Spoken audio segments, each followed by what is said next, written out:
bonjour à tous. Alors, je vais faire, comme Nicolas a fait ce matin, faire une petite présentation rapide de la journée. En fait, la jeune chambre économique, représentée ici par Johanna, Clément, Charline, Julie et tous les autres membres.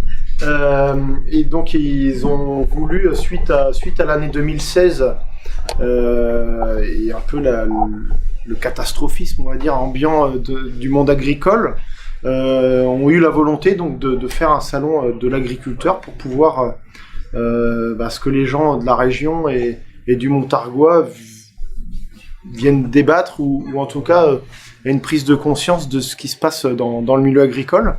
Et donc là, ils se sont joints aux portes ouvertes donc du lycée agricole du Chênois pour échange, pour qu'il y ait un moment d'échange par rapport à ça. Donc ce matin, il y a eu une table ronde, une très belle table ronde d'ailleurs, qui a eu lieu sur les idées reçues sur le monde agricole.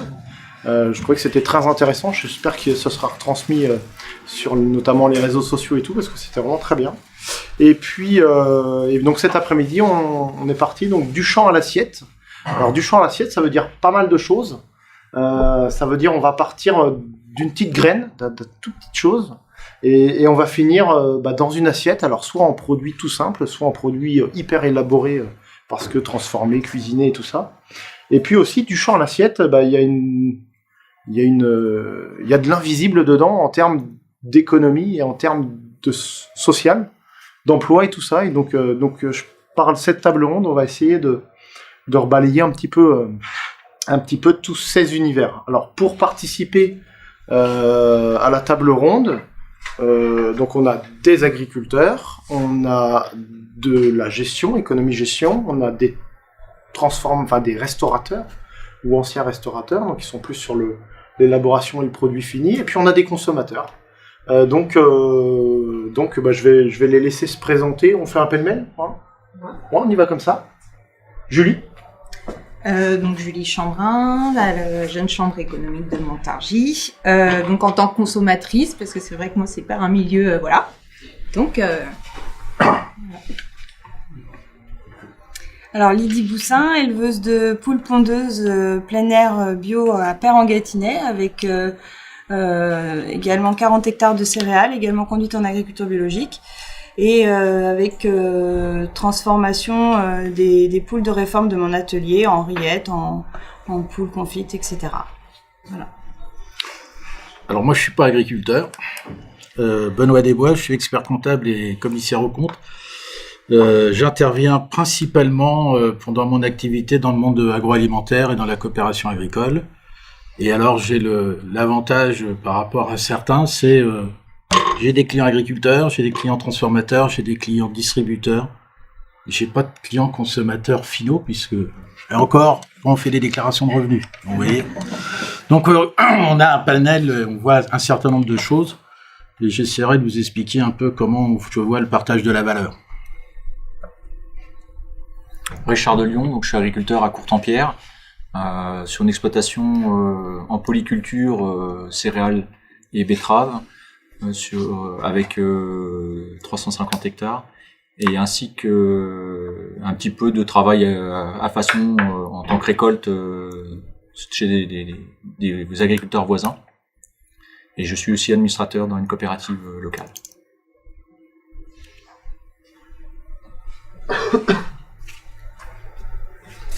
Johanna, membre de la jeune chambre économique de Montargis et co-animatrice avec Cédric pour cette table ronde. Je m'appelle Clément, je suis consommateur final. J'aimerais bien savoir ce qui se cache réellement dans mon assiette. Bernard Vaution, ex-chef au Palais de l'Élysée. Donc moi je suis juste avant le consommateur. Voilà, je transforme. Enfin je transformais. Alain Lemire, restaurateur Montargis-Orléans. Ça fait 29 ans que je suis installé sur 4 établissements, sur de la bistronomie, de la restauration rapide, de la livraison, de l'emporter. Et je travaille essentiellement au circuit court, produits locaux et produits biologiques.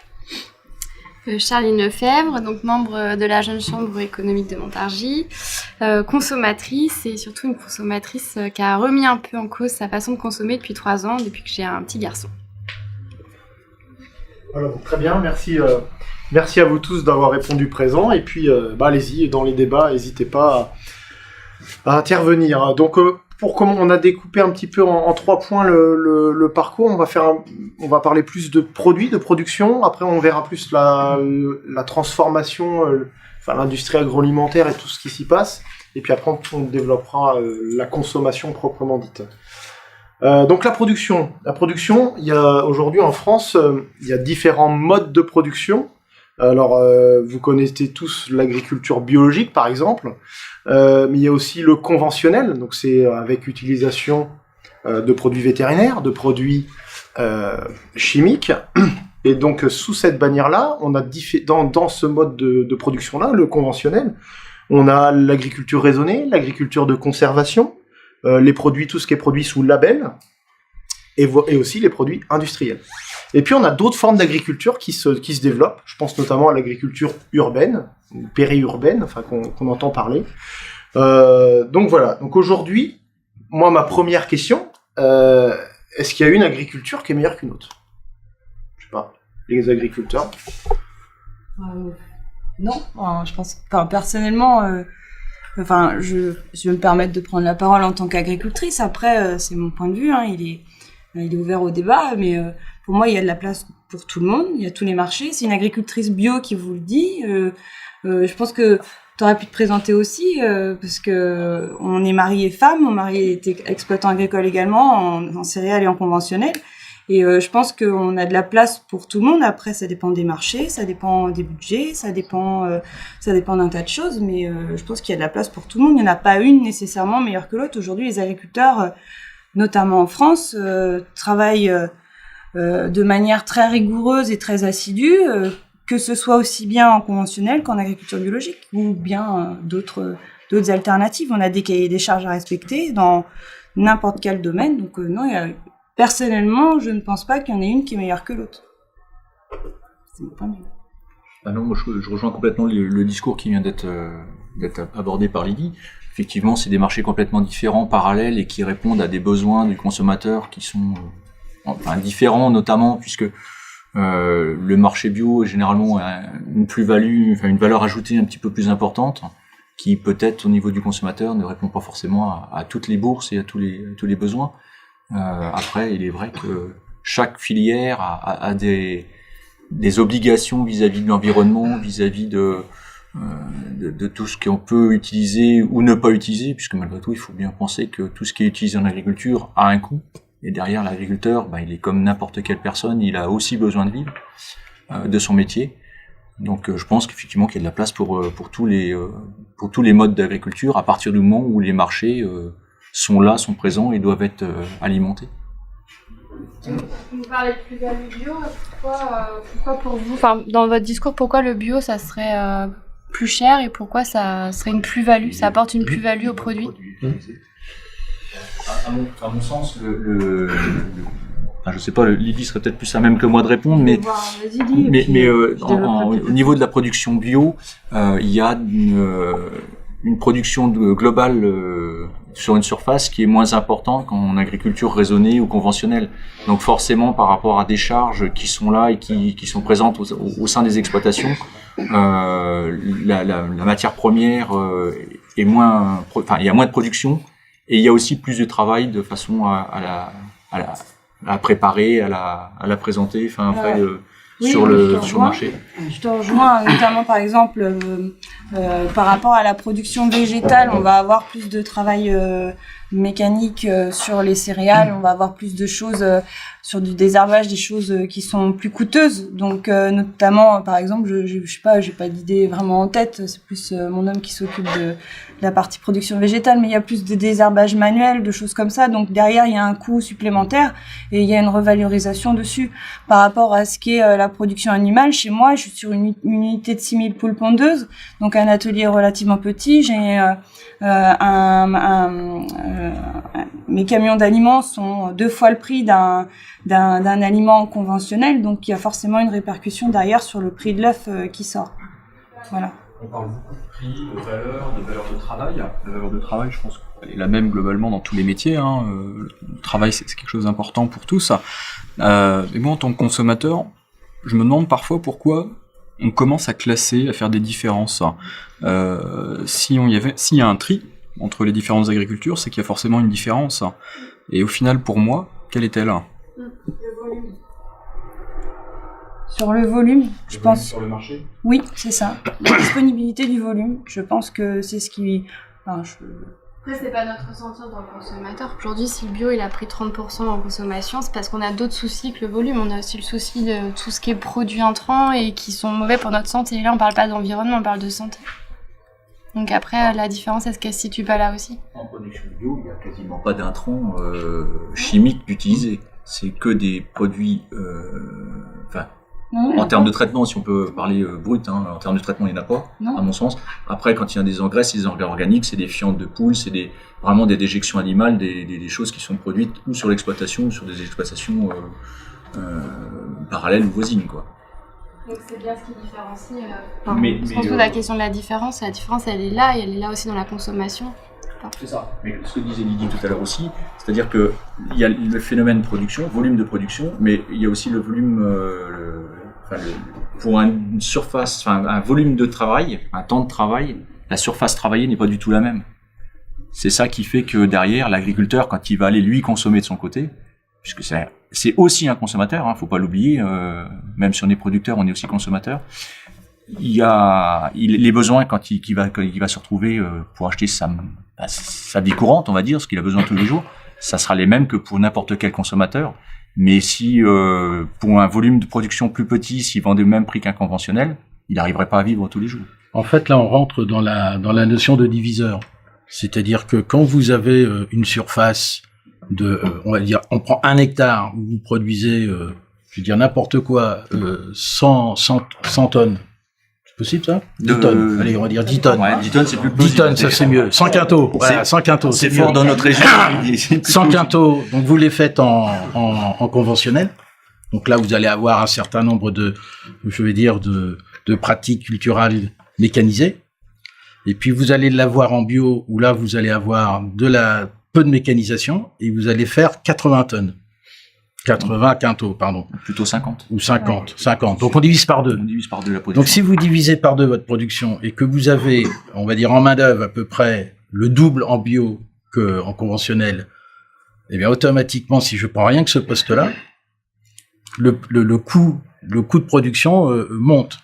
Et puis je dirais qu'il y a un autre phénomène sur le prix ou sur le marché, c'est qu'il y a aussi la prime à ce que le consommateur veut donner. On pourrait observer qu'actuellement, dans le bio, les gens sont prêts à payer un peu plus cher le bio que le conventionnel. Ça peut aussi donner un écart de prix. Et puis après, il y a on verra peut-être ça. Ouais, on est parti sur les prix, on était plus vraiment sur la production. En fait, c'était savoir quel type de produit vous voyez. Mais on voulait donner quelques chiffres, notamment par rapport à la surface agricole. Donc là, on vous a mis une petite... le Loiret, c'est 681 000 hectares. Et il y en a quand même 355 000 qui sont destinés à surface agricole utile. Donc dedans, on retrouve les terres labourables, de l'herbe, donc les prairies, et puis un tout petit peu de vignes et de vergers, donc qui se situe plus sur le Val-de-Loire. Et pour information, donc il y a 211 000 hectares de forêt. Et là, on parle du bio beaucoup depuis tout à l'heure, mais le bio représente que 1,4% de la SAU. Voilà, ça c'est pour la partie Loiret. Et ce qu'on voulait vous faire aussi, c'est un topo sur parce qu'on voulait voir un peu l'évolution de l'agriculture, comment vous la voyez. En 40 ans, on est passé de 15 000 exploitations à 3 800 dans le Loiret. Donc en gros, on perd 3% d'agriculteurs, enfin d'exploitation par an. Et donc, je sais pas, moi je trouve que c'est assez effarant. Alors, faut savoir, de par cette évolution-là, on a quand même, on perd de par les aménagements urbains, de par la voirie, tout ça, on perd l'équivalent d'un département en surface agricole tous les 7 ans en France. Donc, ça veut dire que la terre diminue et que nos modes de production doivent évoluer par rapport aux consommateurs. Enfin, comment vous voyez ça dans l'avenir, dans votre métier? Excuse-moi. Est-ce que sur ce nombre d'exploitations qui baisse, est-ce qu'il n'y a pas des regroupements d'exploitations en termes de... Oui, c'est la question que je me posais aussi. Est-ce que les exploitations ne grossissent pas? est-ce qu'elles disparaissent, Est-ce que elles sont reprises ou est-ce que vraiment il y a une disparition totale? Le nombre d'exploitations baisse, la productivité augmente peut-être, le nombre d'emplois est peut-être maintenu. Alors, là, on parle du nombre d'exploitations, mais le nombre d'hectares, il diminue aussi, mais beaucoup moins, il diminue juste par l'emprise extérieure. En fait, un agriculteur qui exploitait, je sais pas, 50 hectares en 1970, en exploite peut-être 200 aujourd'hui, quoi. Ouais. En fait, il y a eu par agrandissement, par tout ça. Mais c'est les actifs agricoles, proprement dit, dans les fermes qui diminuent. Mais la paysan va forcément avoir plus de revenus en 70 avec 50 hectares qu'aujourd'hui avec 200. C'est ça qu'il faut aussi mettre en parallèle. C'est-à-dire que les coûts de production, notamment les charges, que ce soit les charges sociales, toutes les charges qui gravitent sur une exploitation, ont énormément évolué depuis quand on prend cette fourchette de 40 ans, quoi. Et puis j'imagine la mécanisation. Et la mécanisation. Et justement, par rapport à cette modernisation, mécanisation, enfin dans les exploitations, comment ça évolue encore?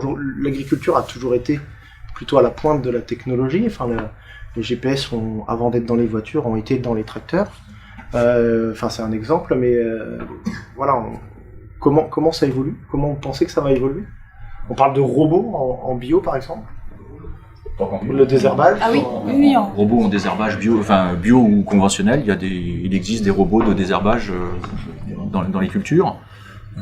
La mécanisation évolue très très vite et de plus en plus vite, je pense, depuis l'arrivée de l'informatique et de l'électronique. Ouais. Au jour d'aujourd'hui, alors moi je parle pour mon cas personnel, sur les surfaces agricoles. On est capable, via les satellites et autres outils aériens, de savoir à quel moment apporter les quantités d'engrais, combien, si c'est trop tôt, si c'est trop tard, par rapport à un volume de production qui est moyen par rapport à des moyennes quinquennales ou décennales sur l'exploitation. Donc on est capable d'affiner au plus juste les intrants, de façon à ne pas polluer, bien entendu. C'est la première chose. Il ne faut pas oublier que si on pollue notre terrain, on pollue notre avenir, puisque de toute manière, c'est aussi notre outil de travail. Ça, c'est primordial et je pense qu'il faut insister là-dessus. Et aussi diminuer les charges, puisque malgré tout, tous les produits qu'on utilise, on est obligé de les acheter à l'extérieur. Et c'est des coûts assez conséquents sur les exploitations. Ça vous a permis de baisser les charges d'exploitation, en tout cas l'analyse plus précise, ouais. D'accord. On a des outils aujourd'hui d'aide à la décision sur les dates d'épandage. Les dates, on les connaît depuis très longtemps, puisque le cycle des plantes n'a pas changé pour autant depuis les années 50 ou 60, où l'agriculture s'est modernisée, on va dire. Mais les besoins en fonction des années, de la pluviométrie hivernale, en fonction de tout un tas de paramètres, permet d'être au plus juste et le plus précis possible.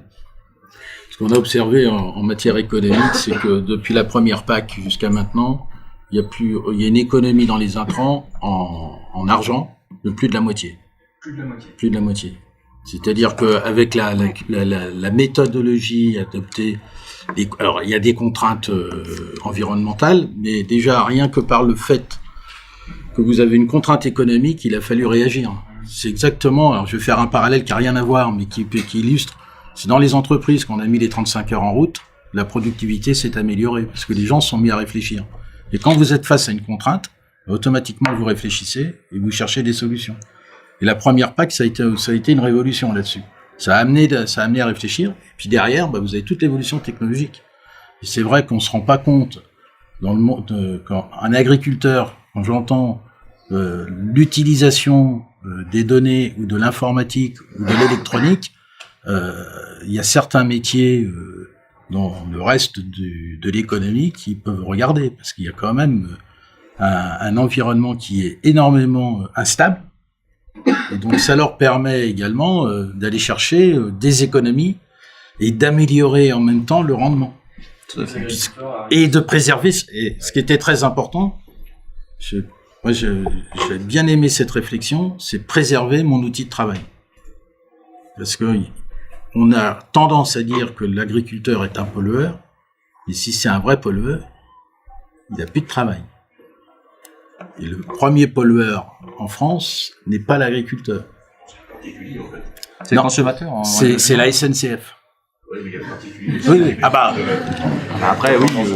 Non, mais sans faire du jeu de mots sur l'agriculture. Parce que pour faire rouler les trains, il ne faut pas qu'il y ait beaucoup d'herbe. Oui, moi je voulais rebondir. J'aime à dire et à me souvenir, dans notre exploitation, on a le grand-père de Cédric. C'est quand même un gros paradoxe. Il a connu les chevaux. Enfin, je veux dire, il a travaillé avec des chevaux. Et jusqu'à il y a 2-3 ans encore, il est monté avec nous dans les tracteurs. Donc nous, on n'est pas équipés, mais certaines fermes le sont, avec des satellites qui conduisent seuls les tracteurs. Et donc l'amplitude qu'il y a eu en termes d'innovation technologique, elle est impressionnante. Enfin, je pense que on est quand même une profession qui savons nous remettre en question, savons réagir, savons être à l'écoute. Donc je pense que, enfin, d'un point de vue général, je pense qu'on peut faire confiance aux agriculteurs. C'est ce que vous disiez tout à l'heure, on est quand même une profession qui savons évoluer. Tous les agriculteurs sont logés à la même enseigne, ils arrivent tous à prendre le train, ou il y en a qui restent sur le côté du chemin peut-être. Alors, c'est comme dans toute entreprise. C'est ça, oui. Il y a surtout un agriculteur, c'est un chef d'entreprise, donc vous savez, il y en a qui savent anticiper, puis il y en a d'autres qui regardent les trains passer. Et dans ces cas-là, est-ce que cette modernisation, ça vous a fait perdre des emplois sur les exploitations? Non. Si je reprends l'exploitation où je suis, où je travaille, et mon père avant, quand on remonte au début de la PAC, où mon père, moi j'étais pas installé, j'étais encore trop jeune, je débutais dans le métier, on va dire, j'étais sorti de l'école mais pas encore actif à mon compte. Il avait à peu près 170 hectares, donc à peu près la moitié de ce que j'ai aujourd'hui. Il était là, plus un salarié.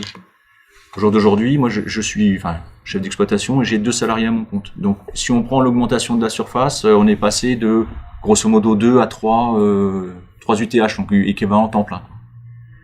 Donc il peut y avoir effectivement une petite diminution, mais c'est pas aussi flagrant que ça en fait. Enfin, je pense que, je sais pas Lydie, je sais pas ce que t'en penses, mais je me rends pas trop compte. Je pense pas qu'il y ait autant de diminution. Après, il faut savoir aussi que le monde agricole, par les emplois en exploitation ou les emplois directs qui sont créés, que ce soit dans les coopératives ou les négoces, peu importe, tous les OS qui sont là pour transformer ou vendre les productions qui sont faites sur les exploitations, plus tout ce qui est les centres de gestion, les concessionnaires de machines agricoles et tout ça, ça doit être 7 salariés pour un agriculteur, je crois. Ça doit être un chiffre comme ça qui sont des emplois directs, pas de l'agriculture en ferme, mais que l'agriculture draine en fait. Donc l'investissement est très important maintenant du coup, avec les matériels. Et voilà, donc est-ce que le retour sur investissement est facile? Ça dépend de c'est un vaste sujet, ça. C'est bien, mais bon, ça coûte très cher. C'est ça. Pour arriver à retrouver un rendement, c'est plus difficile qu'avant. C'est ça, je veux dire, la différence. D'où l'augmentation aussi des surfaces, parce qu'en fait, avec les machines telles qu'elles sont faites maintenant, on peut faire plus. Donc, comme on les amortit on les utilise sur plus large, sur plus de surface, forcément, le coût à l'hectare est peut-être moindre qu'il y a 30 ou 40 ans. Il y a aussi de plus en plus de travail en commun entre les exploitations d'équipements de machines, peut-être des fois un peu plus grosses, mais si chacun avait sa machine, ça serait 2 petites machines qui feraient moins de travail que les grosses. Donc ce qui permet d'avoir en même temps, alors si je peux finir, un travail plus rapide, mais qui permet surtout de valoriser la qualité quand elle est présente dans les exploitations, de façon à ce que le produit qui est en terre, quand il est récolté, reste de bonne qualité pour le consommateur final. Si jamais pendant les moissons, au mois de juillet, il tombe une pluie, comme on a pu connaître encore en 2017, en fonction de la pluie, la qualité du produit final peut être énormément dégradée. Donc conséquence pour le marché, puisque c'est pas forcément de la bonne qualité, mais conséquence directe aussi pour l'exploitant, puisqu'elle est dévalorisée, donc est beaucoup moins bien rémunérée pour le travail de l'exploitant. Donc là, du coup, ça nous fait une transition un peu toute faite, très bien. Non, mais par rapport, on en a parlé des modes de production, un peu de comment travaillent les agriculteurs, et là, on va être plus sur le prix, en fait, le prix des produits. Alors aujourd'hui, un agriculteur, il y a les circuits longs, donc on va dire plus les grandes cultures, par exemple, où là, on est sur un marché plutôt mondial, avec des cours mondiaux. Et puis après, il y a le choix aussi de la vente directe ou de la vente par des intermédiaires, mais directement. Donc là, déjà, vous, comment vous fonctionnez sur vos fermes? Donc, toi, Richard, t'es plus en circuit long, hein, c'est ça? Moi, je suis plus en circuit long parce que je suis directement céréalier. Donc céréalier, c'est blé, orge, colza qui est une plante oléagineuse et maïs. Donc là, les circuits, pour arriver à le commercialiser directement, il faudrait le transformer à l'exploitation, ce qui est plus compliqué et ce qui est pas forcément. Mes connaissances personnelles, je dirais qu'il faut aussi avoir une certaine qualité pour. Si on prend un grain de blé par exemple, il faut le transformer en farine. Donc déjà, il faut être meunier, il faut avoir des connaissances, des compétences et de l'investissement matériel.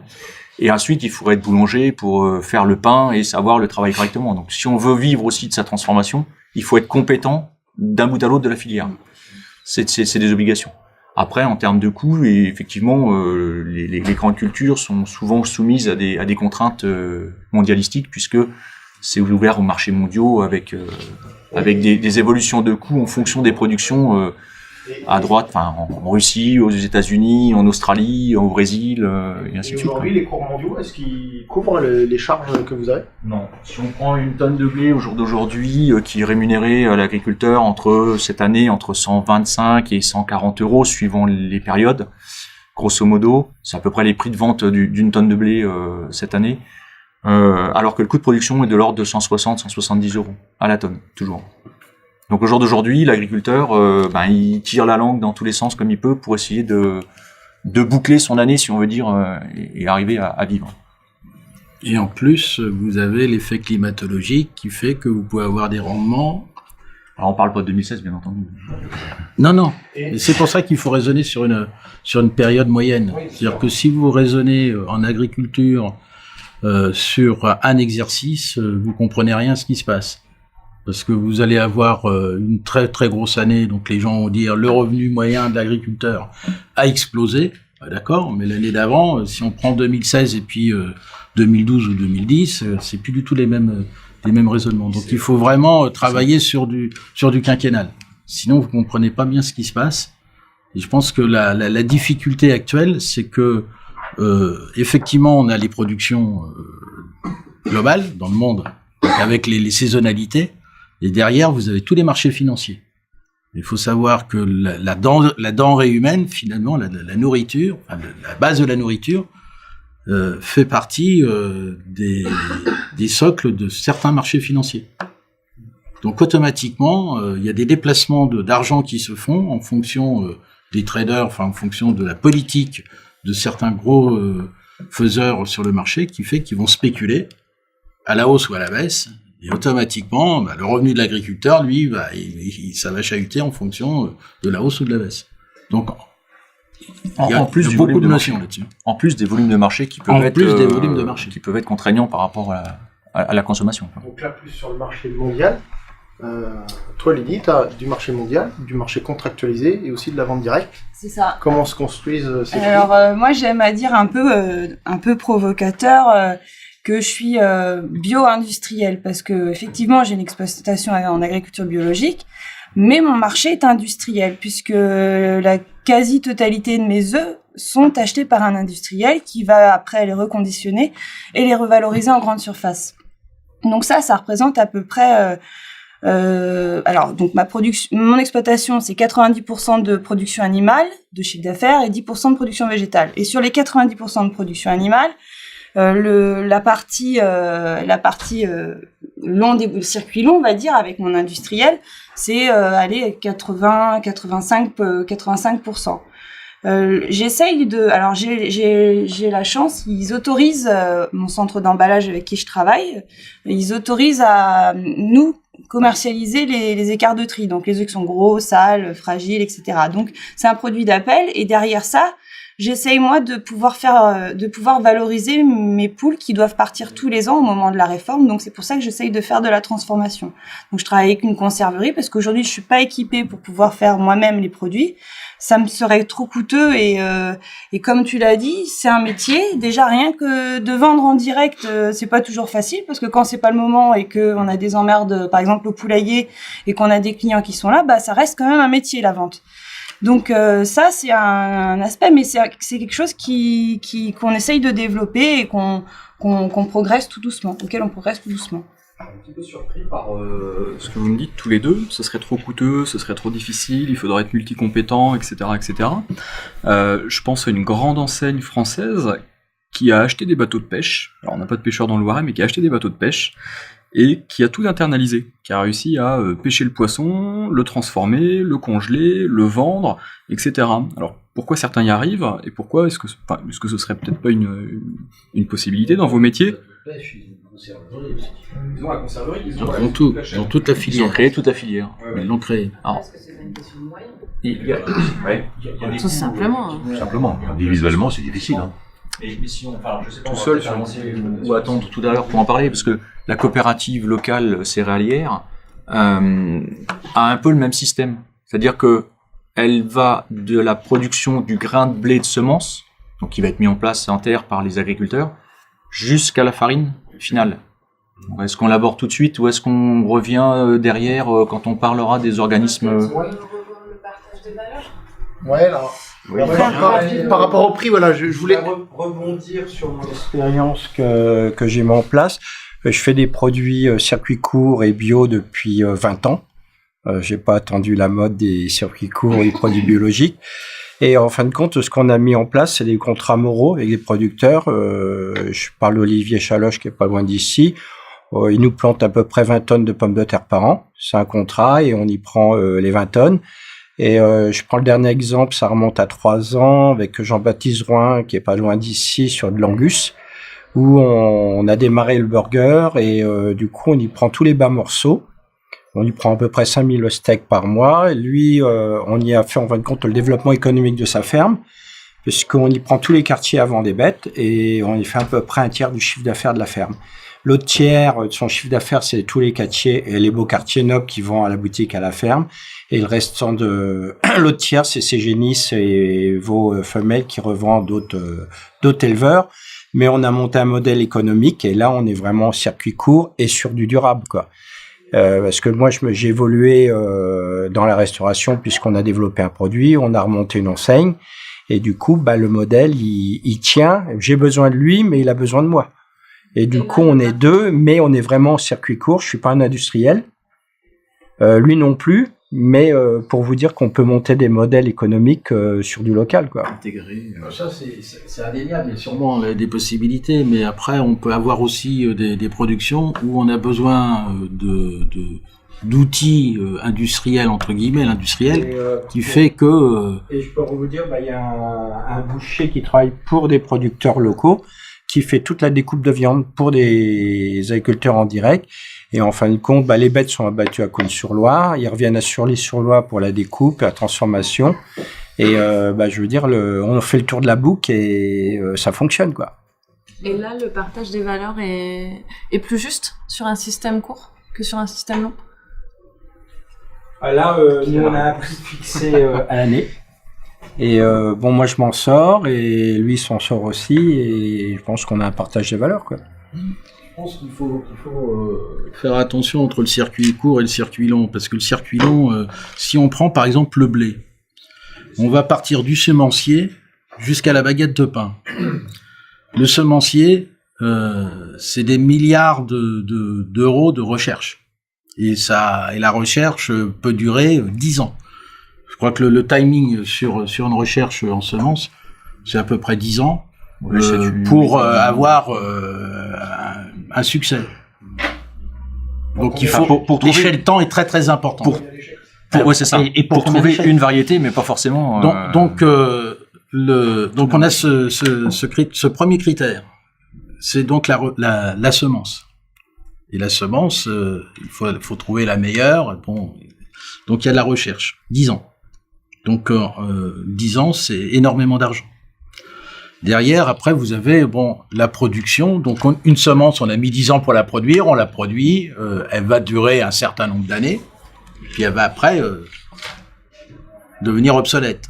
Donc, tout ça fait que quand vous êtes sur un circuit long, vous avez une addition de sommes, d'échelle de temps, qui fait que le modèle économique est complètement différent et le comparer avec le circuit court me paraît un peu difficile. Alors, c'est pour ça que je posais la question sur le circuit court. Quand vous avez, on va prendre l'exemple de Jean-Baptiste Drouin, il produit ses bêtes, donc il a son contrat local, il y a une organisation.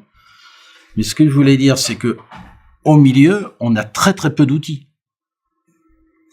Si je veux faire de la farine, je suis obligé de monter un moulin, et c'est pas un peu. Et si je veux rentabiliser mon moulin, il me faut de la surface autour, et donc l'outil industriel est beaucoup plus fort.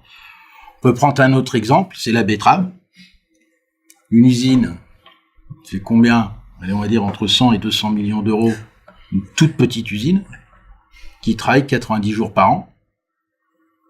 Donc, Dans le meilleur des cas. Dans le meilleur des cas. Donc vous voyez, là on a des notions qui sont complètement différentes en termes économiques, quoi. Effectivement, on peut faire du circuit court sur des produits, on va dire, à transformation courte. Puis dès qu'on fait de la transformation beaucoup plus élaborée, où on est obligé de travailler la matière de manière beaucoup plus importante, là on est dans des coûts d'investissement qui sont, je dirais, différents. Ça s'en transcrit un petit peu par ce qui est marqué là. Le coût du blé dans une baguette de pain est en fait dérisoire. Et vous remarquerez que quand le blé augmente, le pain augmente, mais quand le blé baisse, le pain il baisse jamais. Hein.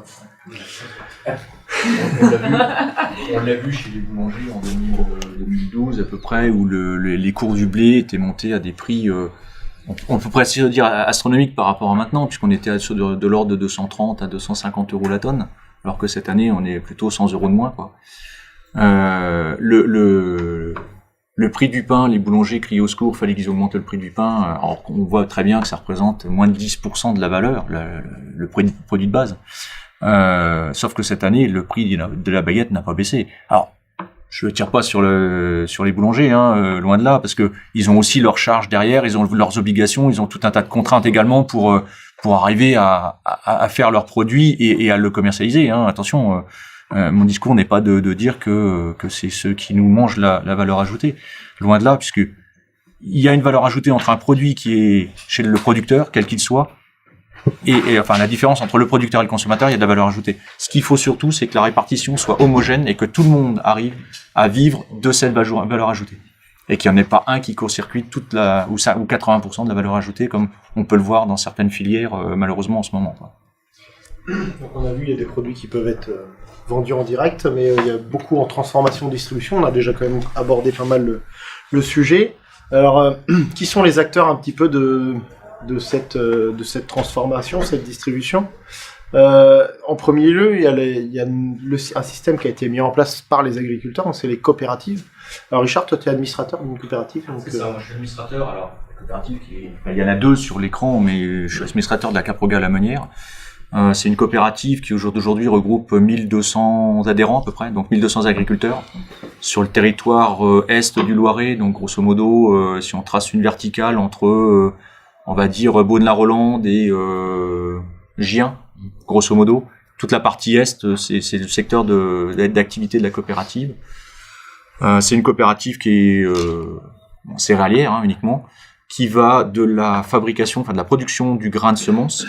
Alors pas la recherche.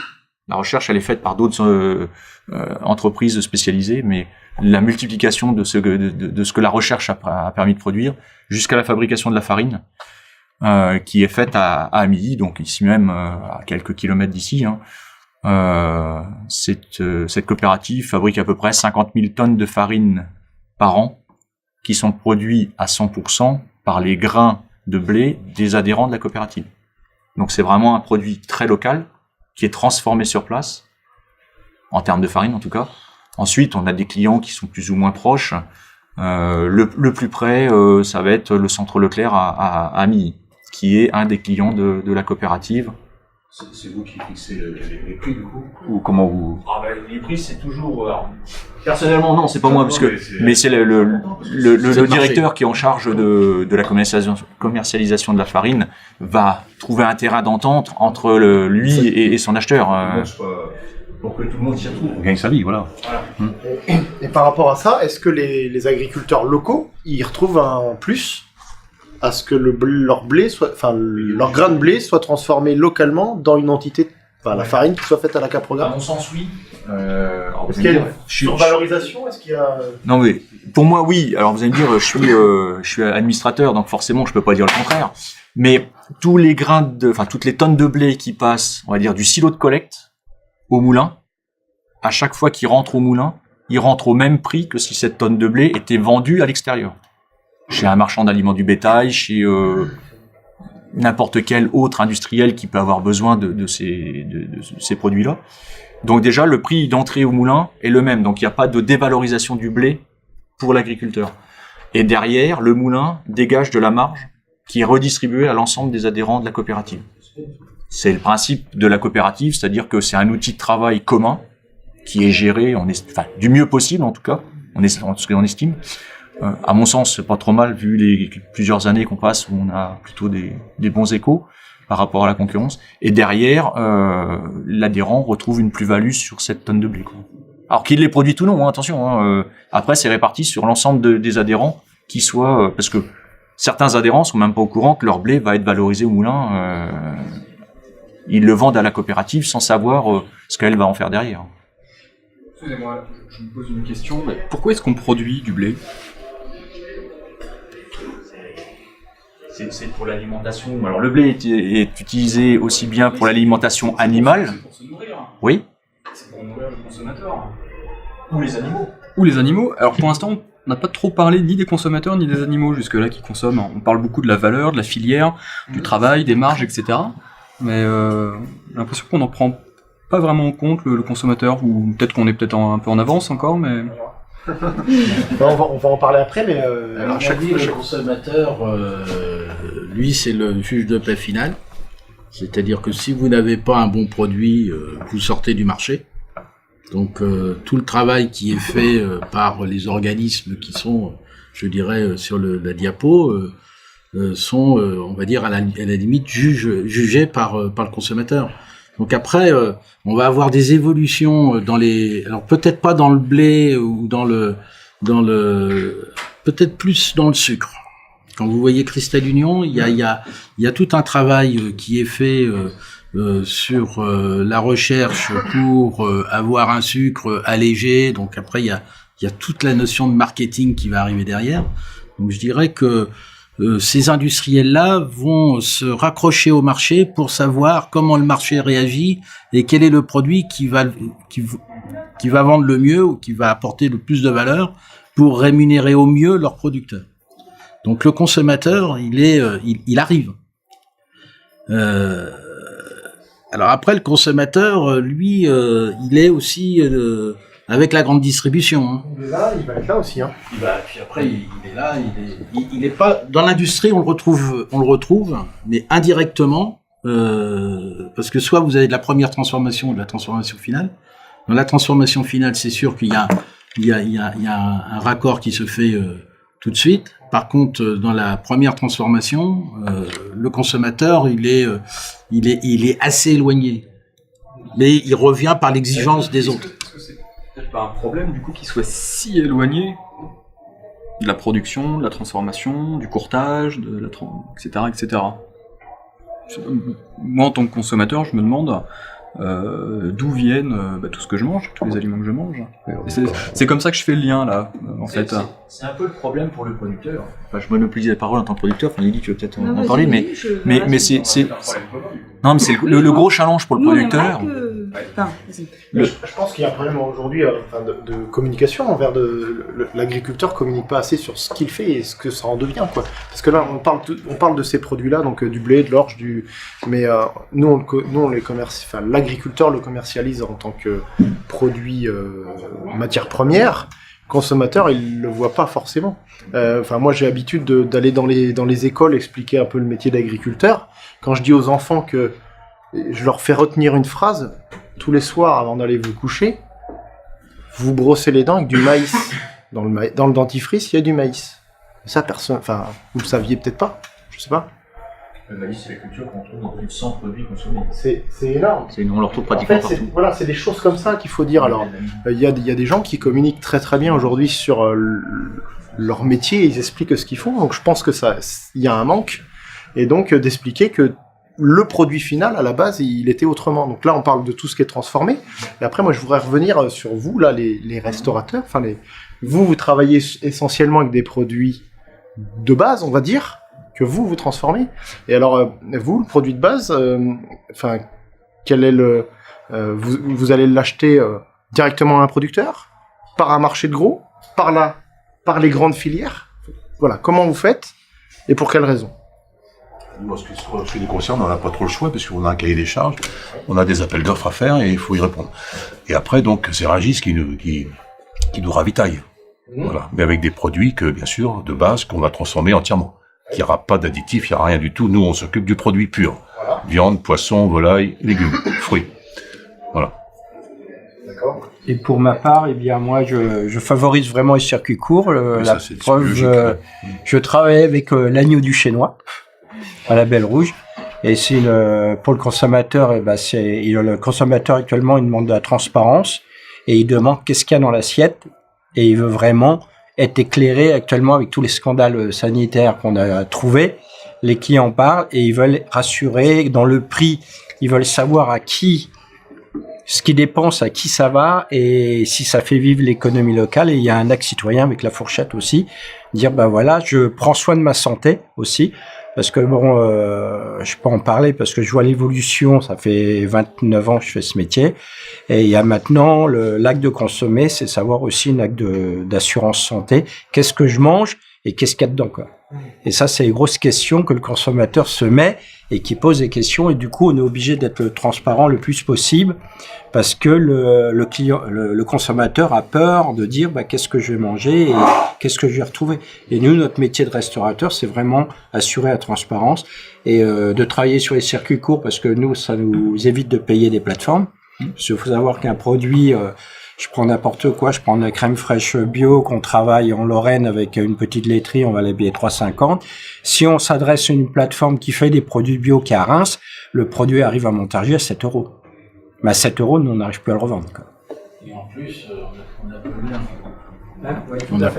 on a fait un peu de CO2 de plus. Alors du coup, tout l'intérêt d'avoir des producteurs et une production locale pour nourrir.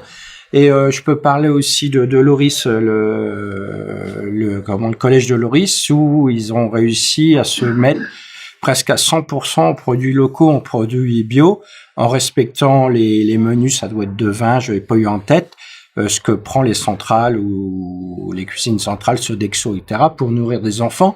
Et il met en place des filières courtes sur des productions. Et bon, il y a toute une éducation avec les enfants pour savoir pour les habituer à manger des légumes, etc. Et c'est toute une éducation, quoi. Est-ce que c'est plus difficile de passer avec des producteurs locaux que de passer plus difficile de travailler de cette manière-là?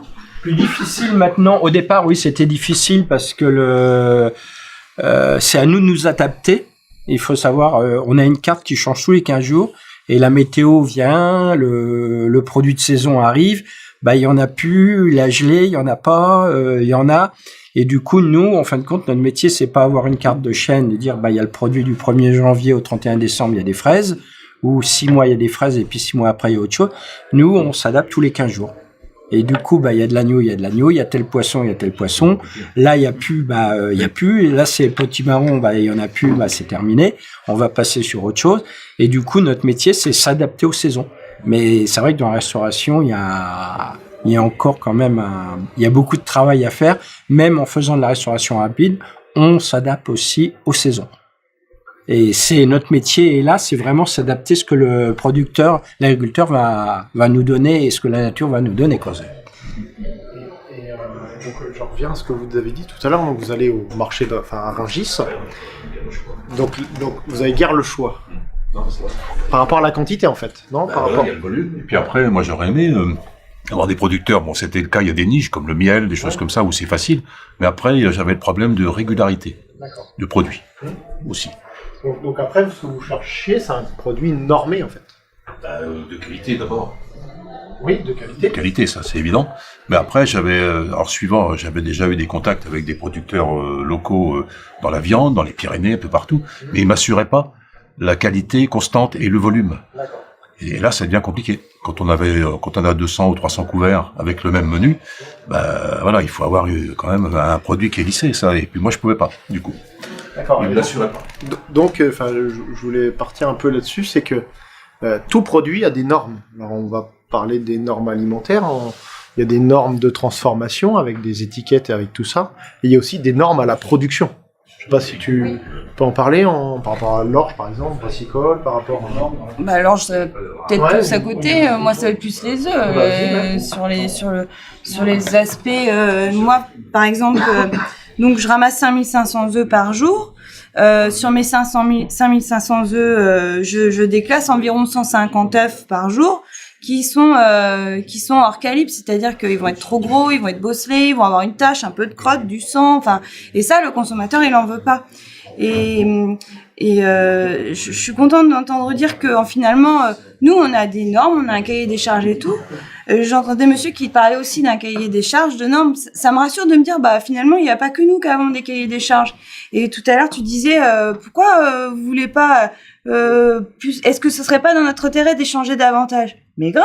Mais sauf que aujourd'hui, jusqu'à aujourd'hui, on n'était pas beaucoup à vouloir le faire, pas toujours capable, pas toujours à l'aise par rapport à ce qu'on. Comment?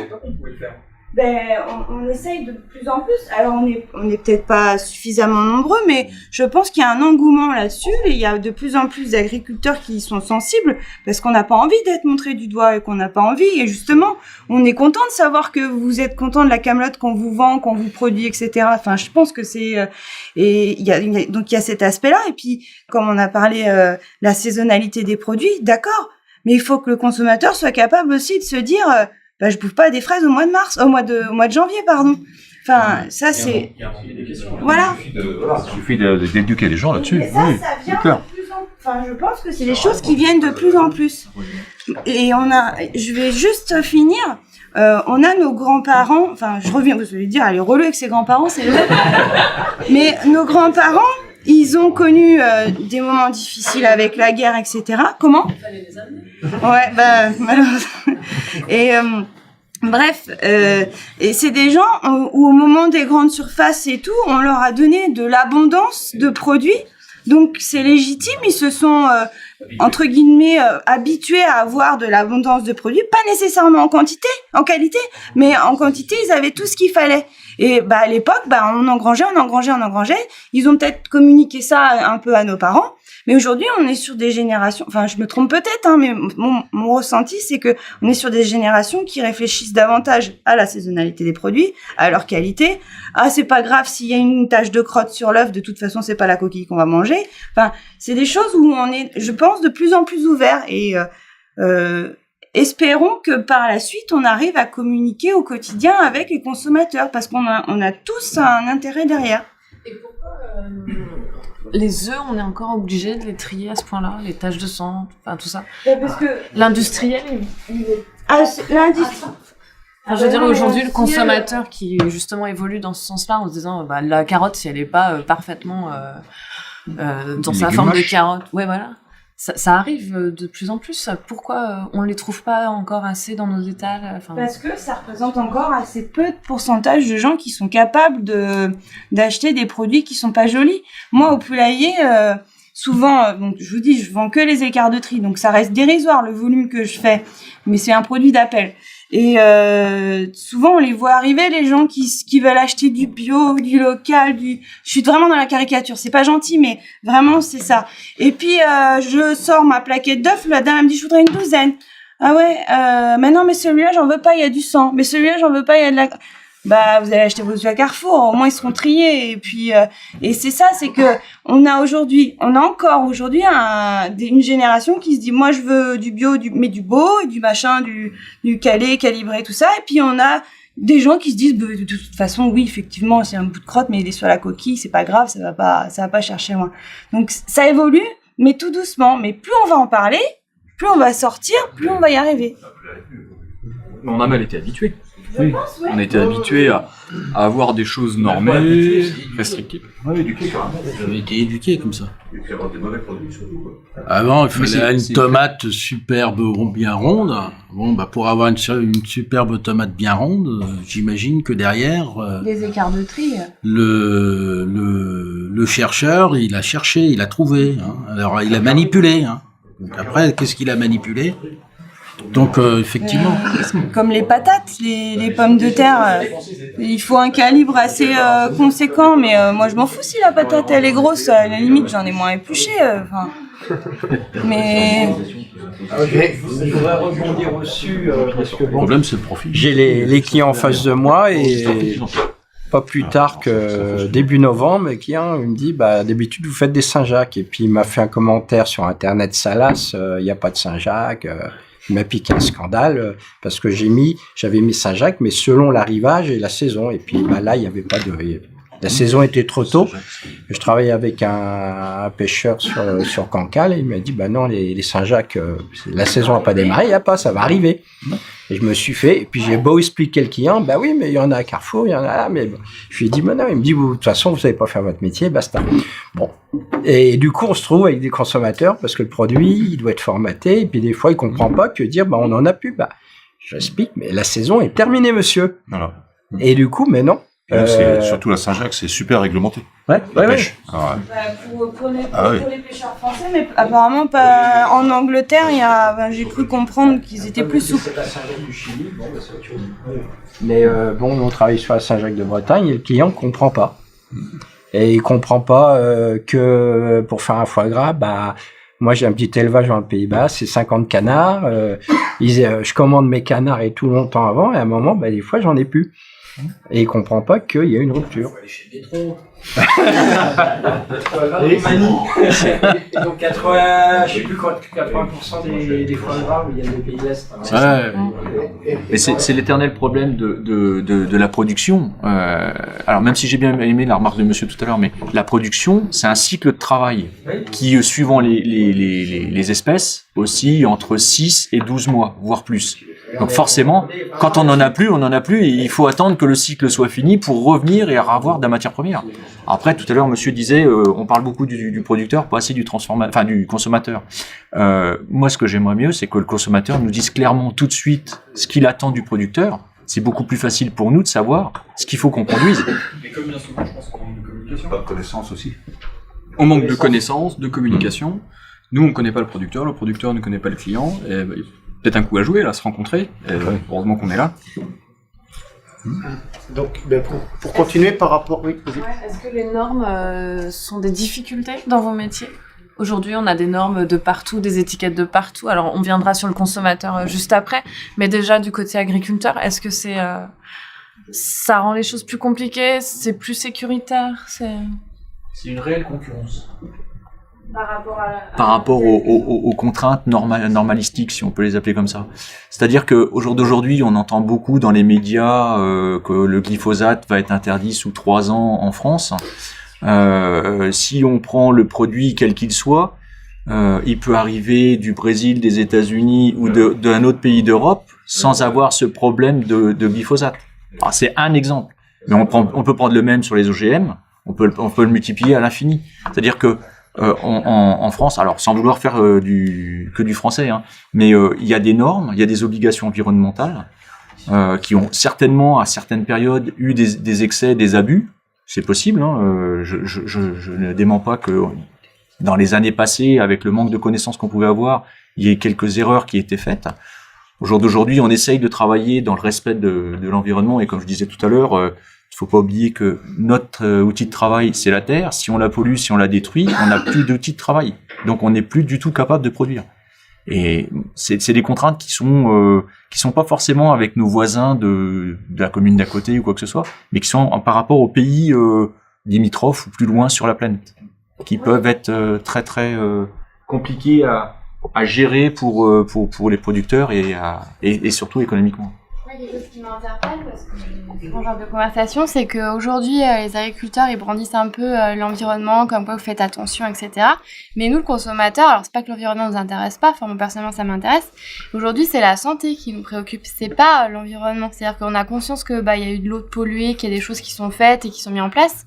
Mais aujourd'hui la demande réelle du consommateur, c'est pas tant les questions environnementales, c'est aussi la question de la santé. Donc après je suis d'accord avec vous qu'avec les produits importés, il n'y a pas une cohérence dans la consommation. Et c'est bien ça le problème en France, qui vient, je pense, d'un problème aussi pédagogique, c'est-à-dire qu'il n'y a pas de pédagogie faite auprès du consommateur. Mais je pense que ce qui nous préoccupe aussi, c'est la question de la santé, pas que la question de l'environnement. On peut pas brandir que la question de l'environnement. Et parfois, ça peut être antinomique en plus. Mais si on prend un parallèle avec nos grands-parents qui et l'âge de vie. Non, mais c'est on revient toujours. Mais ou nos arrière-grands-parents. On va remonter plus loin. Si on remonte au début du XXe siècle, l'âge moyen du Français était peut-être de 60 ou 65 ans. Au jour d'aujourd'hui, on est plutôt arrivé sur 85 voire 90 ans. C'est il y a et c'est lié alors plein de choses,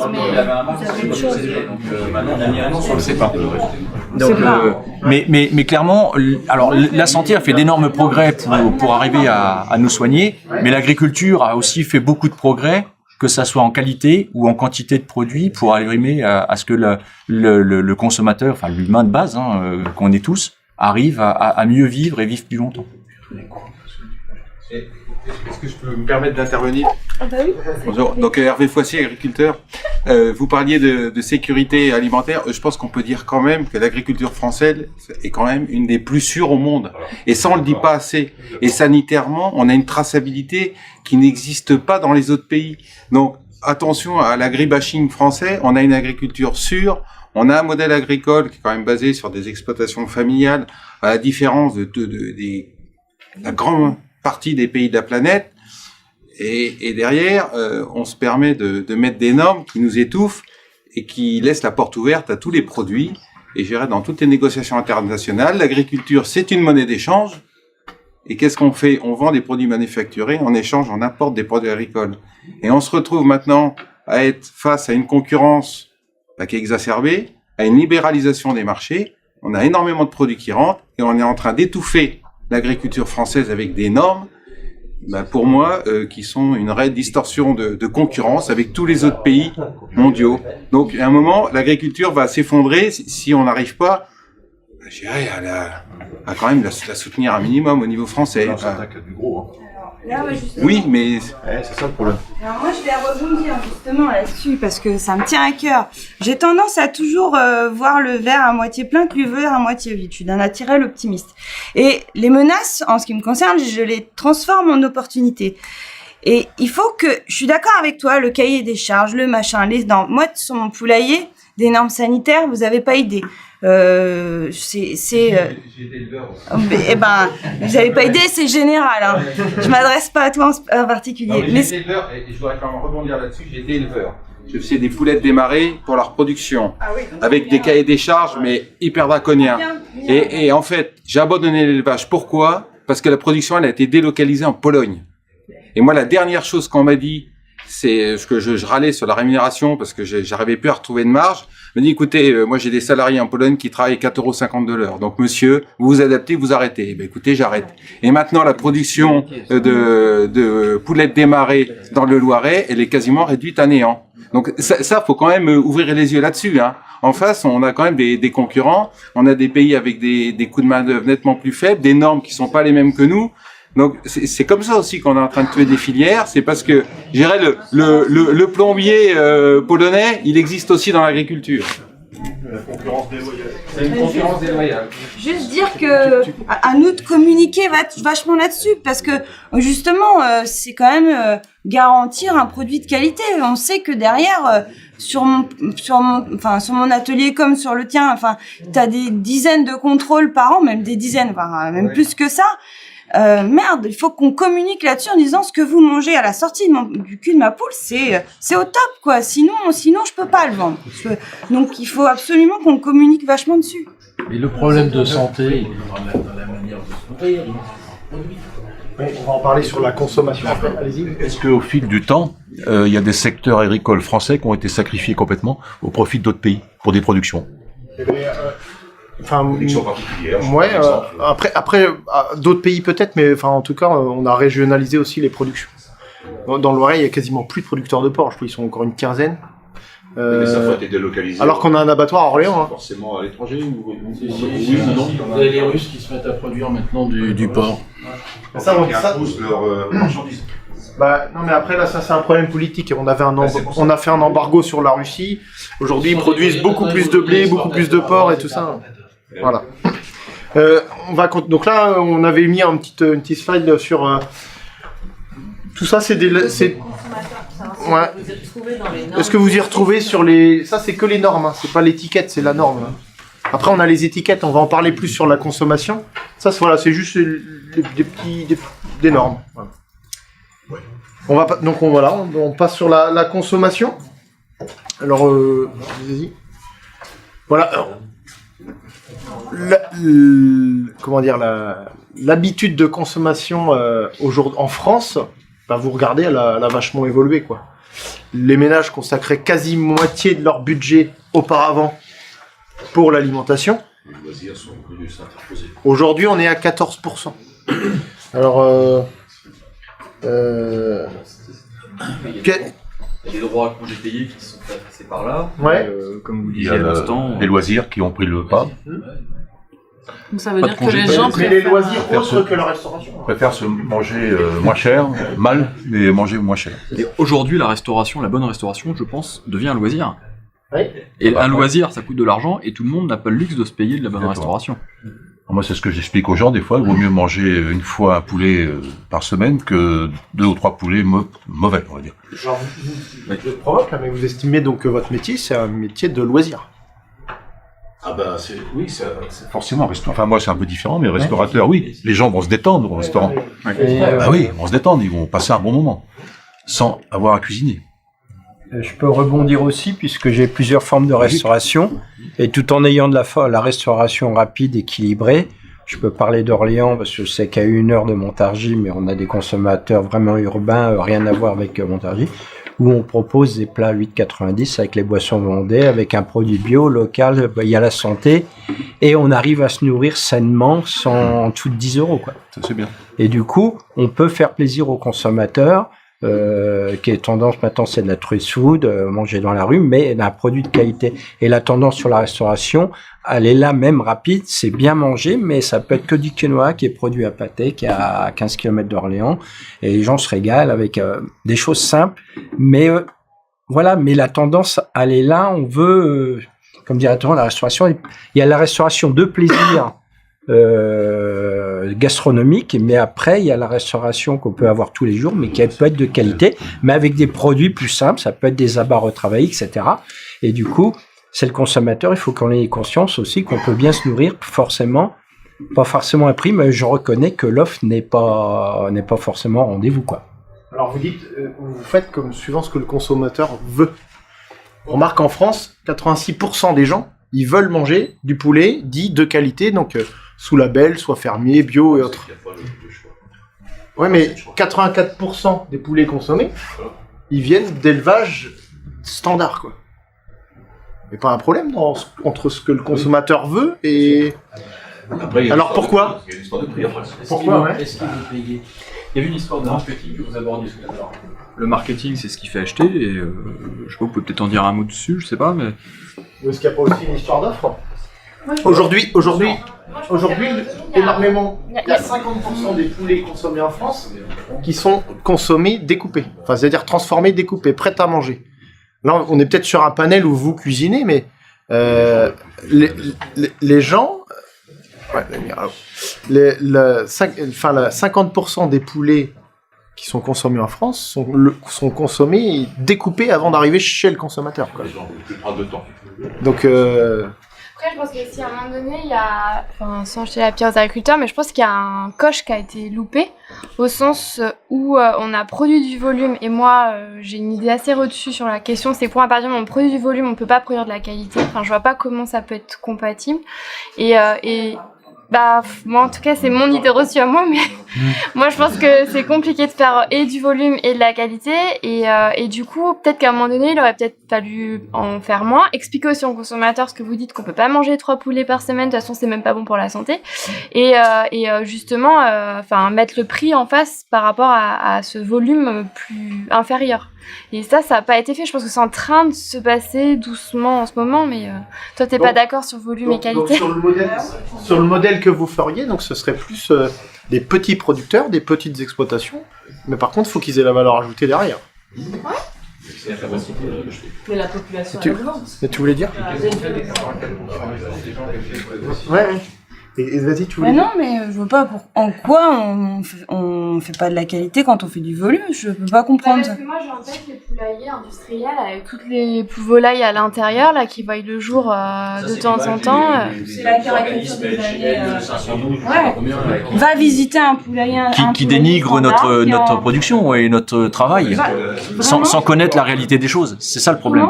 Est-ce que ça existe quand même? Des poulaillers industriels avec 22 000... Bien sûr, oui, et il en faut, et c'est pas pour ça qu'ils font de la mauvaise camelote.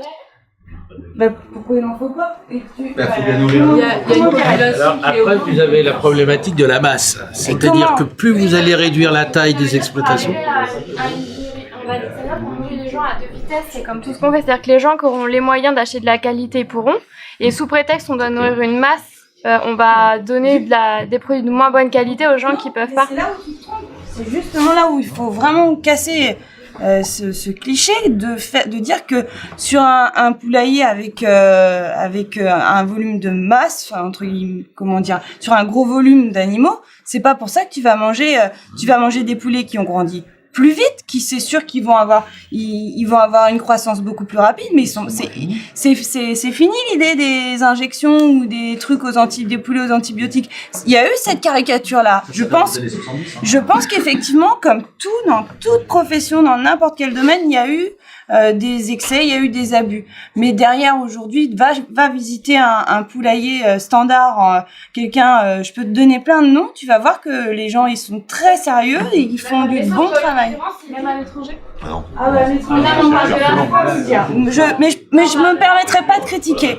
Je les connais pas, mais à mon échelle, dans mon secteur, je connais beaucoup d'éleveurs de volailles, notamment de la volaille industrielle, qu'on dit industrielle, qu'on appelle standard, et ils font du poulet standard qui est de qualité. Après, il est plutôt mangé sous une forme découpée. Il va pas être on va plutôt réserver les poulets labels, les poulets plein air, etc. pour de la volaille entière à mettre au four, des choses comme ça. Mais pour le quotidien, on va dire la ménagère entre guillemets, c'est un peu péjoratif ce mot-là, mais la ménagère qui cuisine au quotidien, son poulet, il va acheter des blancs de poulet et de toute façon, il sera de la même qualité qu'une volaille plein air. Mais le poulet qui est découpé, qu'on va trouver dans les nuggets chez McDo, c'est pas du poulet label. Hein. Et donc, mais il nous empêche qu'il y a beaucoup de personnes qui vont chez McDo, qui sont ravis de manger des nuggets de chez McDo. Et c'est pas forcément. Et en plus, il est peut-être pas français, et avec les normes françaises et avec les conditions d'élevage françaises. Quand même, il y a une chose qui m'étonne. Moi, je vais un peu dans les supermarchés quand même. On trouve des poulets à 6 € et à 20 €. Un poulet prêt à rôtir, c'est forcément pas le même quand même, j'espère. Non, je pense pas. Non. Ah, quand même. Ah, oui. Parce que là, si c'est la qualité partout, moi j'achète que du 6 € là. En poulet, c'est ce que je vous disais. C'est pas la même saveur. Non, c'est ce que je vous disais, c'est que souvent la volaille de chair qui est faite en poulailler avec des bâtiments de 1200 mètres carrés où il y a 22 000 poulets dedans, ça va être des volailles découpées, c'est-à-dire qu'on va avoir les pignons. Et bah le prêt à rôtir, moi j'avoue, j'achète pas de poulet. Mais 6 € vous trouvez un poulet, puis après il y en a 20 ou 25. Alors j'espère que c'est pas le même. À mon avis, la provenance c'est pas la même. Et la différence, ça va être l'alimentation que va avoir ce produit, ce poulet, je veux dire, avant d'être produit. C'est-à-dire que dans le bâtiment, ça va être plus sous forme de céréales concassées, enfin écrasées sous forme de granulés. Donc qui vont être avec des céréales, avec un certain nombre de choses qui sont dedans. Moi, je connais pas les fabrications. Mon père a produit des volailles, donc je connais un petit peu la question.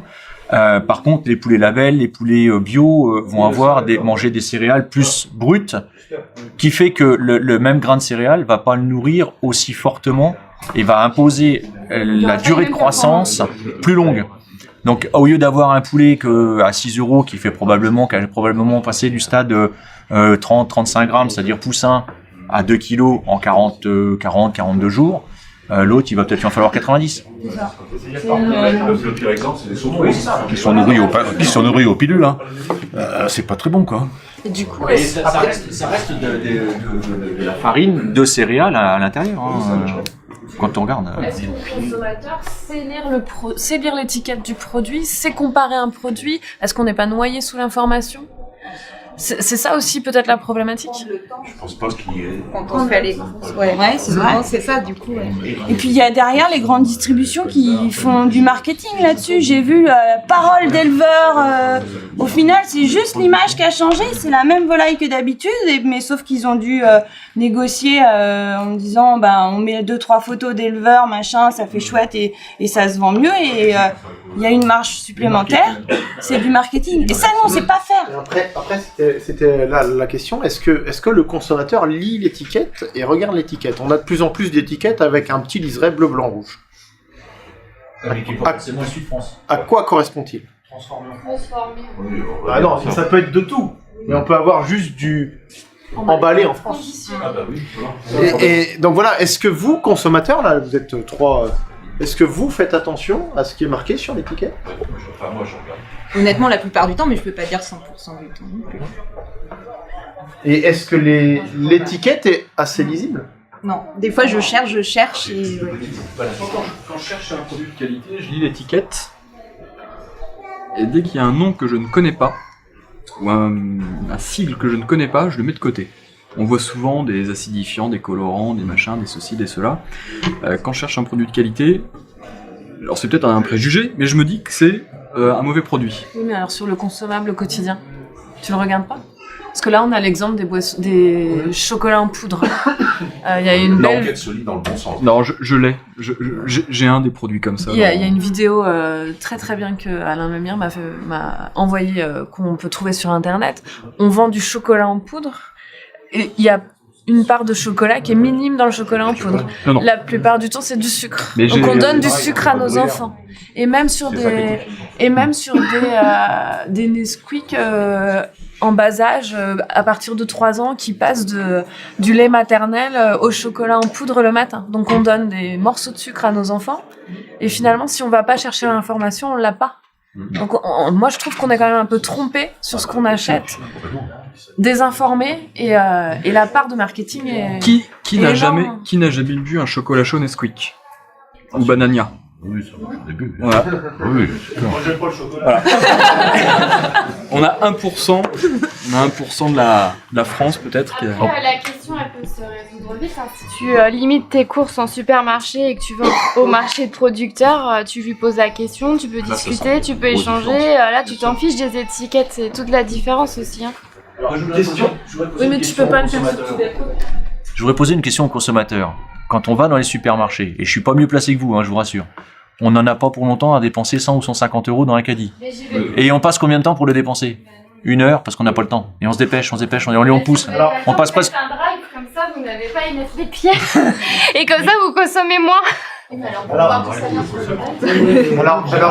Alors juste, je vais rebondir par rapport à ça. Est-ce que vous, les consommateurs, il y a de plus en plus de marchés de producteurs qui se développent, ou des producteurs, on en parlait sur la table ronde de ce matin, producteurs qui vendent chez eux, mais qui vendent aussi les produits d'autres agriculteurs pour aller qu'à un seul endroit.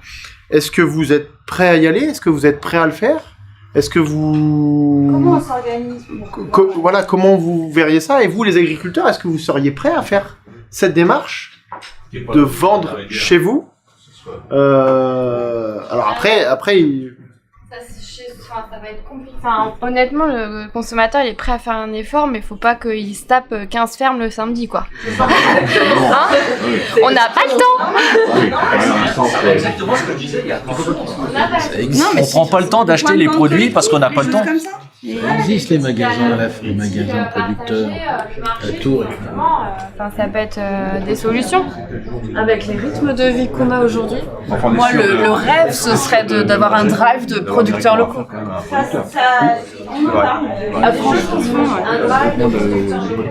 Comme les distributeurs qui se font maintenant. Vous voulez intervenir? Non, j'ai... moi, je l'avais vu sur les étiquettes. Il y a la petite question tout à l'heure du poulet, que je voulais dire. Il y a les producteurs. Vous savez, en restauration, dans les marchés traditionnels, ce qu'on nous propose, j'ai pas trouvé de poulet français. Sur les plateformes.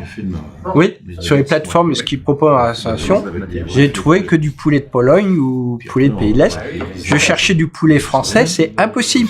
Alors il y avait le bleu, blanc, rouge, j'ai trouvé du poulet emballé à Pithiviers, produit local, mais venant de Pologne. Et sur les plateformes restauration, il n'y a pas de poulet français. C'est incroyable. Ça, c'est un problème de filière parce qu'il y a encore 20 ans, c'est ça? Vas-y. Parce que j'en ai fait avant du poulet, mais il y a 20 ans, on était le premier exportateur européen de poulet, premier producteur européen de poulet. Maintenant, on importe plus de 50% de la viande de poulet consommée en France. Donc, pourquoi ça? C'est parce que la bataille, elle s'est faite sur le prix. Et sur le prix, on n'a pas été compétitif. Donc, faut pas oublier qu'il y a quand même une grosse partie des consommateurs qui achètent déjà un prix. Et on n'a pas le droit, nous, en tant qu'agriculteurs, d'abandonner tous ces consommateurs-là. Faut qu'on réponde à toute la demande. Que ce soit de la demande de bio, de la demande de circuit court. Parce que ça existe. S'il faut la développer, il faut la développer. Mais je dirais, il faut pas oublier aussi la majorité des consommateurs qui fréquentent les supermarchés. Moi aussi, je fréquente les supermarchés, plutôt ma femme, mais j'y vais quand même de temps en temps.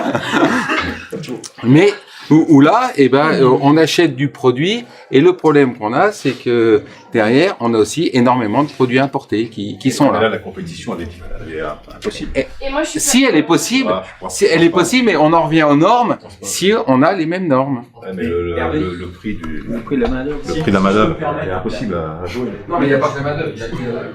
La plus belle image de ce que dit Hervé, c'est la diapo qu'on a eue tout à l'heure, où en 70, c'est ça, je crois, ça représentait 42% du budget familial, et maintenant 14%. Ça veut dire que l'alimentation a été divisée par 3 par rapport aux moyens des ménages.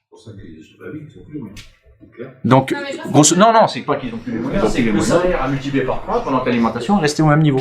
C'est-à-dire que s'il avait 1000 €, il en dépensait 420 à l'époque, aujourd'hui, il en dépense 140.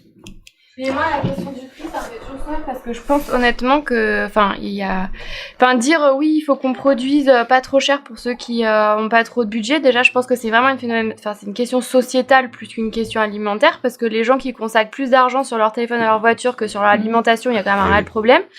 Et le deuxième problème, c'est que je pense qu'à budget constant, on peut très bien manger un peu plus cher avec de la plus-value en mangeant différemment. Personnellement, depuis la naissance de mon fils, j'ai limité ma consommation de viande à 2 fois par semaine. J'ai pas changé mon budget et je mange quasiment à 98% que en bio. Donc la question du budget, c'est une fausse question. C'est avant tout une question de comment on consomme. Sauf que les gens aujourd'hui ils veulent bouffer du jambon tous les jours, donc forcément ils finissent par acheter du jambon là qui ressemble à rien, là sous vide et qui est tout brillant là, où je voudrais même pas savoir s'il y a comme colorant là-dedans, mais voilà. Donc je pense que ok, faut nourrir tout le monde, mais en fait, je trouve que si vous restez sur cette position-là, à un moment donné, vous allez louper le coche, parce que moi, mon espoir, mais je suis une grande idéaliste, c'est de me dire que ces gens-là, à un moment donné, le pouvoir public va s'emparer de cette question-là, qui est liée à la question de santé aussi, et que ces gens, ils vont détricoter ce que les années 70 et les 30 Glorieuses nous ont mis, et ils vont arrêter de consommer n'importe comment au niveau de leur nourriture. Eux aussi, ils vont peut-être se dire, si je consomme un poulet, je vais prendre celui à 20 €, il va me faire dimanche soir, lundi, et j'en consommerai qu'une fois, plutôt que je vais bouffer du jambon 4 fois par semaine. Et si à mon avis, les agriculteurs, si vous restez accrochés à l'idée que vous allez devoir continuer de nourrir des masses et des masses, je pense pas que ça va fonctionner. C'est pas la question de l'agriculteur. L'agriculteur, lui, il produit une matière première. Après, vous avez les transformateurs.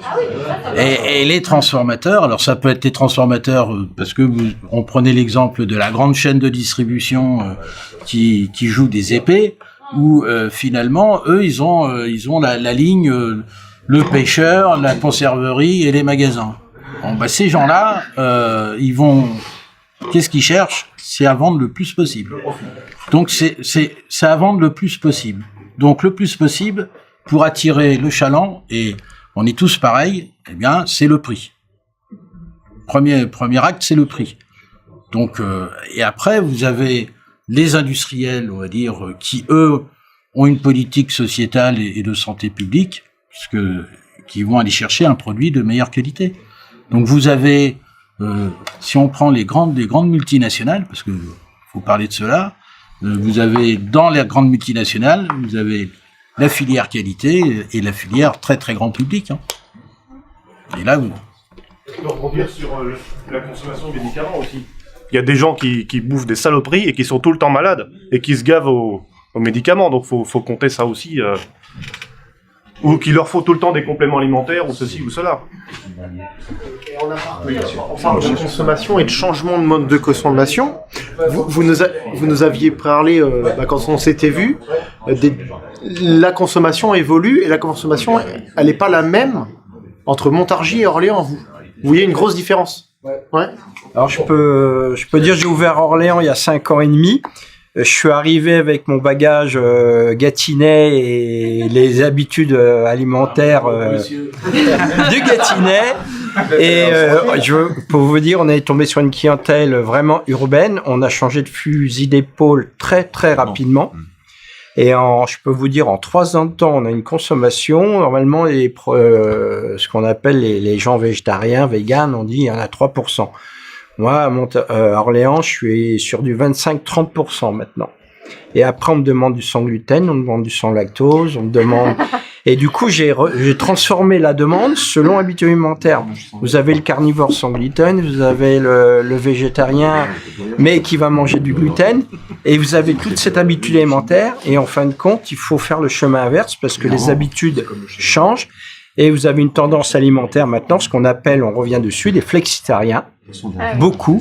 Les gens sont pas végétariens, mais ils se font plaisir avec un bon morceau de viande et avec une bonne côte de bœuf, mais le restant de la semaine, parce que je peux le dire aussi, les clients qui sont toujours au restaurant, ils ont les moyens puisque c'est leur boulot, ils sont avec des clients et ils veulent manger des légumes, ils veulent prendre soin de leur santé. Et vous avez tout ça où il y a la santé qui rentre en ligne de compte. On dit, on va pas manger 5 côtes de bœuf par semaine. La santé, c'est quand même le consommateur qui est le premier acteur, quand même. Tout à fait, mais à un moment, comme vous dites, non, je suis pas certain. On lui propose pas que du bon. On est quand même hyper influencé. Non, mais le premier acteur en faisant son choix. Oui, alors, après, d'accord. Il y a le budget derrière. Et en lien avec le budget, on a quand même les pouvoirs publics qui ont voté récemment des taxes qui doit s'appeler la taxe Red Bull pour surtaxer les sodas qui sont trop gras, trop salés, trop sucrés, etc., etc., etc. Donc il y a quand même des moyens, je pense, qui sont mis en œuvre par les pouvoirs publics pour essayer d'orienter. Alors, est-ce que c'est politique, est-ce que c'est des effets d'annonce? Mais il y a une première volonté qui est là, en tout cas. Quand est-ce qu'on va taxer tout ce qu'on importe qui n'est pas aux normes françaises? Oui, c'est bon. Très bonne question. Très bonne question. On va avancer parce qu'on nous dit qu'on nous presse par là. On avait une dernière petite, toujours sur la consommation, mais c'était c'est plus de la présentation là. C'était vous alerter un petit peu sur le gaspillage parce qu'on parle d'achat de produits, de tout ça depuis tout à l'heure. Mais si c'est pour en retrouver 30%.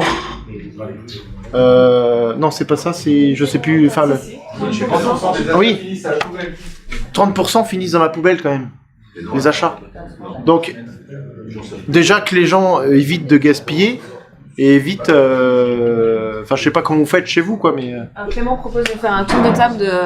Ouais. Est-ce que vous avez du gaspillage chez vous? Alors moi, j'ai des poules, personnellement. Donc, j'ai envie de dire, entre le chien et les poules, c'est quasiment zéro gaspillage en termes de déchets.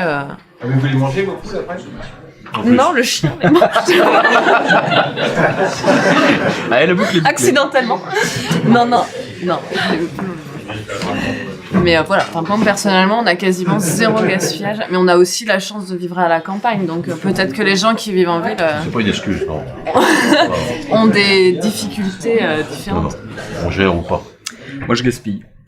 J'essaye de le limiter, mais je suis obligé de l'admettre, ça m'arrive de rater des choses, des dates. Alors, je sais pas si les dates, on va en parler d'ailleurs. On va pas parler, mais c'est intéressant, ça, les dates. Les dates, c'est un grand sujet, ouais. Juste une date, on a dit qu'on en parlerait, on a zappé. Bon, mais ça m'arrive de gaspiller. Alors moi non, parce que c'est mon métier d'utiliser tout, de pas gaspiller. Justement, c'est notre métier à nous, cuisinier, de tout utiliser, de pas jeter. Ça, c'est la moindre des choses. D'utiliser les restes et tout ça, de les transformer. Et par contre, alors ça c'est vous, mais les clients, les assiettes pleines. Mais le restaurer. Oui, après, effectivement, il peut rester dans les assiettes, mais alors, c'est encore un autre sujet, puisque nous, on présente au plat dans ce genre d'établissement, et donc les gens prennent ce qu'ils ont besoin. Voilà. Le restant, ça reste sur le plat, et ce qui reste sur le plat, c'est recyclé. Alors pour la restauration, pour moi, les déchets, c'est pas un problème. puisque on travaille en flux tendu sur la fabrication. On préfère refuser avoir des ruptures que faire trop et jeter. Et après, pour le consommateur, il peut choisir selon sa faim. On a des plats en demi-portion, portion. On n'impose pas de menu. Si le client il veut qu'une entrée, un dessert, il prend ça. Et voilà un peu comment on fonctionne. Le client, il peut choisir selon sa faim. Et c'est le fait de mettre, faut pas accuser forcément toujours le client, mais il faut y proposer de dire j'ai pas beaucoup faim aujourd'hui, je prends qu'une demi-portion. C'est intelligent. Et ça, le consommateur s'y retrouve, tout le monde s'y retrouve, quoi. Alors c'est vrai que but finalité, le expert comptable va dire le panier moyen il baisse, mais bon, je préfère avoir le client qui vient 5 fois par semaine chez moi. Le moyen un peu baissé, mais si la marge augmente, c'est peu.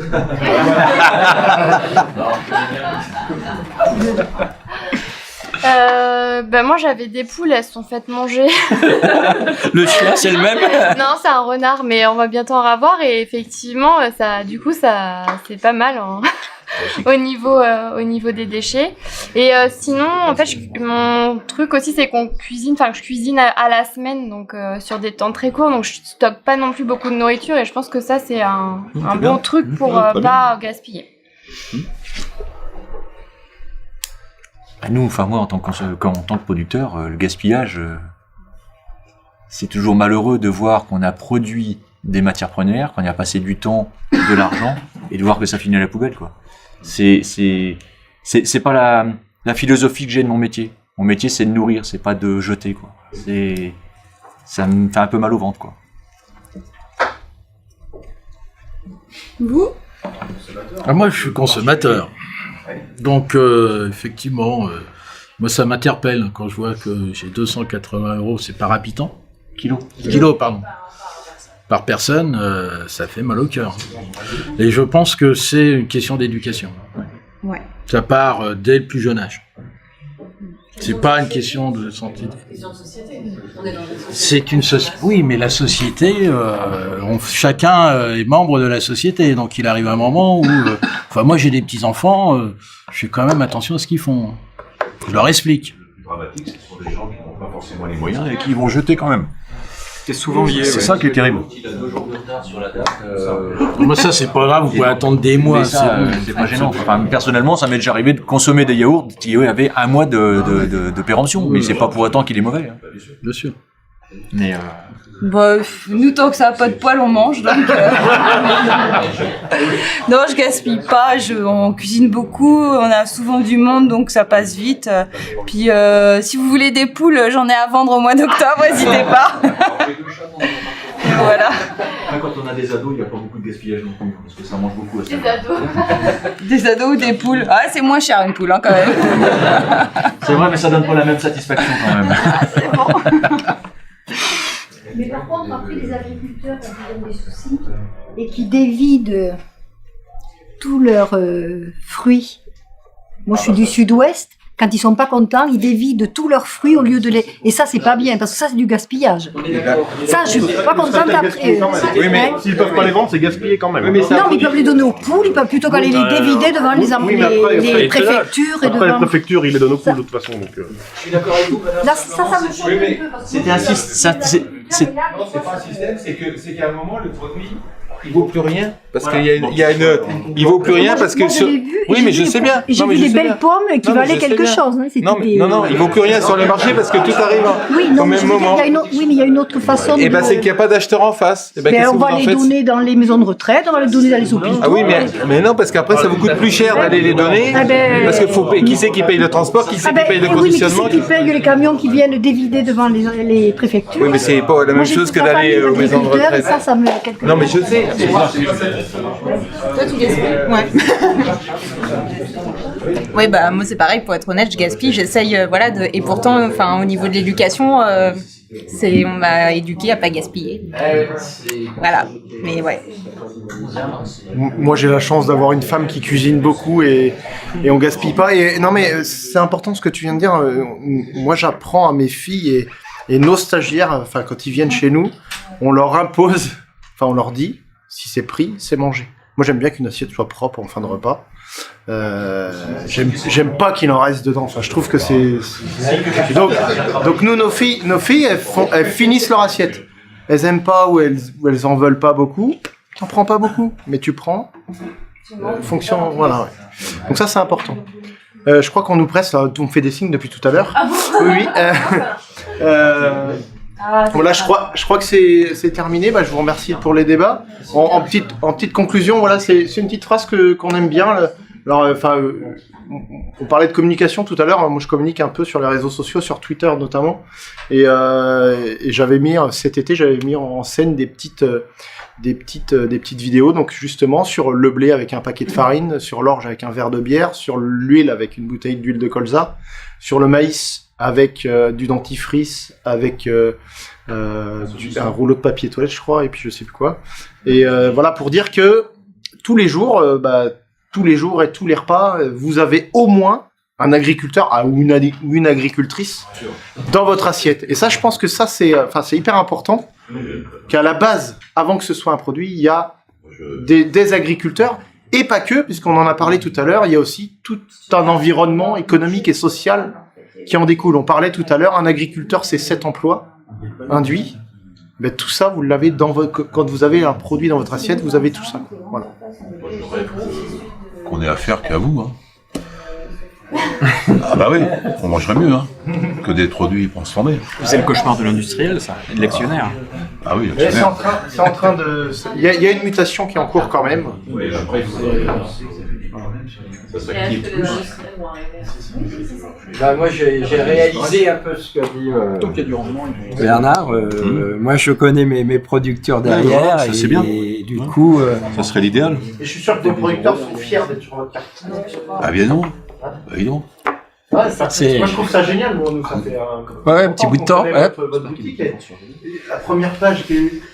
Ah tiens, allez, je mange de chez qui aujourd'hui. Non mais c'est vrai, je trouve ça génial quoi. Vous voyez, nous on fait un tout petit peu de safran, on a eu pour la Saint-Valentin un petit restaurateur du secteur, il a dit tiens pour le menu Saint-Valentin, il a mis sur sa carte safran de chez Lydie. Enfin, ah ouais, c'était super. Mais voilà, c'était.